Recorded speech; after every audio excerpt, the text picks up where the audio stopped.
Hello, hello, hello. আপনি কি আপনার প্রেশারটা জানেন? না, না, আমি কাজের প্রেশারের কথা বলছি না। আমি আপনার ব্লাড প্রেশারের কথা বলছি। কাজের প্রেশার তো থাকবে, সারা জীবনই থাকবে।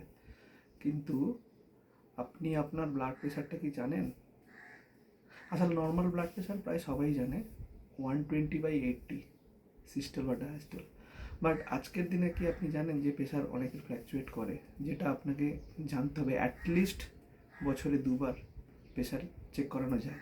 আপনারা যে কোনো রাস্তাঘাটে দেখবেন ফ্রি ক্যাম্প বা কোনো ওষুধের দোকান থেকে নমিনাল একটু খরচা করে 5 টাকা বা 10 টাকা কিন্তু প্রেশার আপনি চেক করে নিতে পারেন। কিন্তু আপনি কি জানেন এই প্রেশারের জন্য কিডনি খারাপ হওয়ার মতো এরকম একটা বিরল অসুখ বা ব্রেন হ্যামারেজ থেকে শুরু করে এই হাই প্রেশার কিন্তু রেসপন্সিবল ফর দ্যাট। অতএব আপনি আপনার প্রেশারটা কিন্তু অবশ্যই দেখে রাখবেন। প্রেশার কিন্তু এখন মানুষের অনেকটা ডিজিজটাকে বাড়াতে সাহায্য করে। ডিজিজটাকে কন্ট্রোল করতে গেলে আপনাকে প্রেশারটা কন্ট্রোল করতেই হবে। তাই আপনার এই প্রেশারটা অবশ্যই ডাক্তারের কাছে একবার দেখিয়ে নেবেন।